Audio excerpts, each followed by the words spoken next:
Il y a 3 facteurs qui nous empêchent d'avoir un ventre plat. Il y a bien sûr l'excès de gras, il y a une fonction abdominale qui est compromise et il y a de loin le plus important, l'inflammation. Pour l'excès de gras, j'en ai déjà parlé dans quelques vidéos et je serai susceptible d'en parler à nouveau. En ce qui concerne l'inflammation, c'est en lien avec le stress, avec les hormones, avec la digestion, chose dont j'ai également déjà parlé. La fonction abdominale, on en parle aujourd'hui. Avant de se précipiter sur la routine abdos avec les résultats ventre plat garantis en 7 jours, je vous propose qu'on commence par les bases, à savoir l'anatomie. Car il est selon moi pertinent de savoir de quoi on parle avant de commencer un quelconque protocole. Il y a donc 4 muscles abdominaux qui sont répartis sur 3 couches. Donc du plus profond au plus superficiel, ça donne le muscle abdominal transverse, les obliques internes, les obliques externes et enfin le grand droit, en sachant que les obliques externes et le grand droit sont tous les deux sur la couche la plus superficielle. De ces 4 muscles, celui qui se rapproche le plus de l'effet ventre plat, c'est le transverse, c'est-à-dire le plus profond des 4. Et on peut le voir assez facilement quand on le contracte, ce qu'on peut faire en rapprochant le nombril de la colonne vertébrale. Avant de passer à la suite, j'aimerais toucher 2 mots sur les crunchs, un des exercices emblématiques du renforcement abdominal. La majorité des gens passent déjà de longues heures assis, et elle est donc susceptible, si elle souhaite entraîner ses abdos, de choisir les crunchs pour le faire.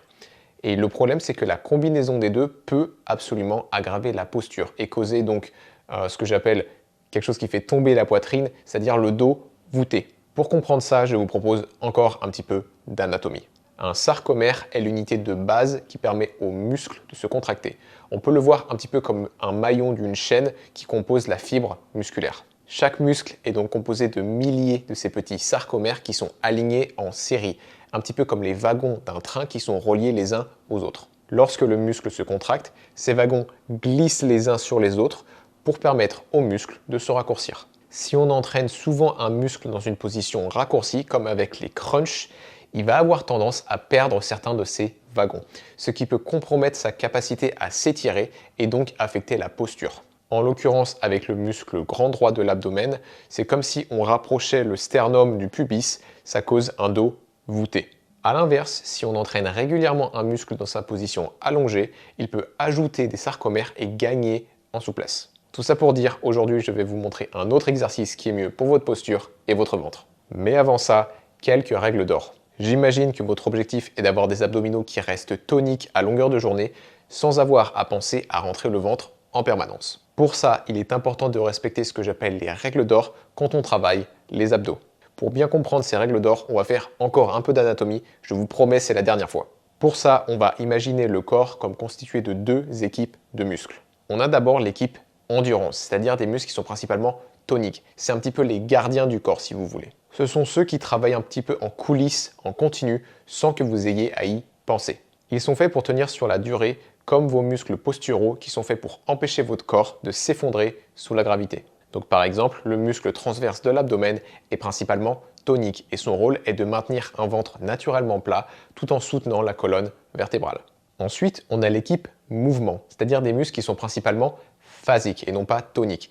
Ceux-là, c'est un petit peu les sprinters du corps. C'est-à-dire qu'ils sont rapides et puissants, mais ils ne sont pas faits pour travailler en continu. C'est souvent les muscles qu'on voit dans le miroir qui bougent les articulations et qui génèrent de la force. Donc par exemple, le grand droit de l'abdomen, ce qu'on appelle aussi les tablettes de chocolat, il sert à fléchir le tronc, mais il ne peut pas tenir la charge toute la journée. Donc si on en revient à nos règles d'or, on veut faire spécifiquement travailler l'équipe endurance. Et pour ça, il faut respecter 3 critères. Premièrement, on veut travailler sans excéder 40% d'intensité, c'est-à-dire 4 sur 10 en termes d'effort. Deuxièmement, l'objectif est d'atteindre 3 à 5 minutes d'effort continu. Et troisièmement, si on doit faire une pause, maximum 30 secondes de pause. Ça permettra donc de s'assurer que les abdominaux font leur travail à longueur de journée. Maintenant, je vais vous montrer un exercice qui est très bien pour démarrer, et j'appelle ça les abdos du bas. Avant de commencer, si vous savez que vous avez une hernie discale ou un risque de hernie discale,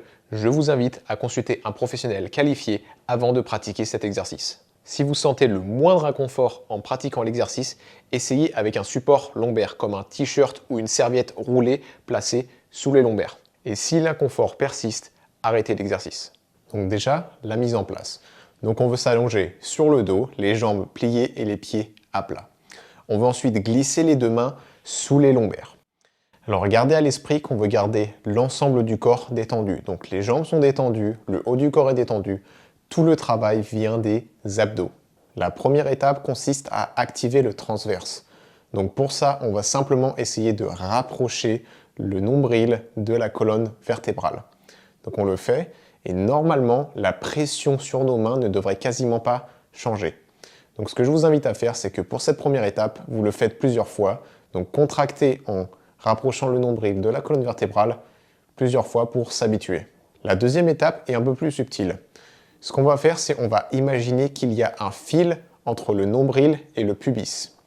Et en fait, on va contracter les abdominaux de sorte à raccourcir ce fil. Et ce que ça devrait faire, c'est que ça devrait faire basculer le bassin, ce qu'on appelle une rétroversion, et rajouter de la pression sur nos mains.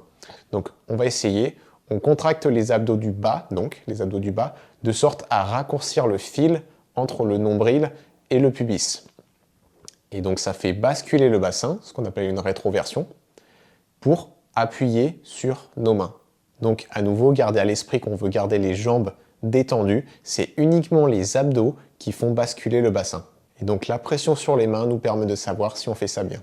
Et donc la troisième étape consiste à combiner les deux premières pour faire vraiment l'exercice complet. Donc ce qu'on va faire, toujours pareil, position qui ne change pas, on va d'abord rentrer le ventre, donc activer le transverse, puis activer les abdos du bas pour faire basculer le bassin et appuyer sur les mains. Et ça, c'est désormais la position qu'on cherche à maintenir pendant 3 à 5 minutes. Donc bien évidemment, ce n'est pas évident de respirer en même temps, donc faites comme vous pouvez. Si vous avez besoin de faire une pause, comme je le disais, maximum 30 secondes, et gardez à l'esprit que vous ne voulez pas mettre plus de 4 sur 10 en termes d'effort. Donc c'est plus un exercice d'endurance que de force.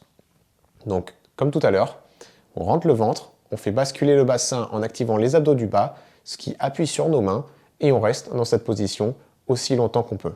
1 à 2 fois par semaine suffit pour commencer à avoir des résultats, mais pour rappel, si vous avez encore de l'inflammation au niveau de l'appareil digestif ou au niveau de l'utérus pour les femmes, tout le travail abdominal que vous pouvez faire ne servira à rien en ce qui concerne le ventre plat.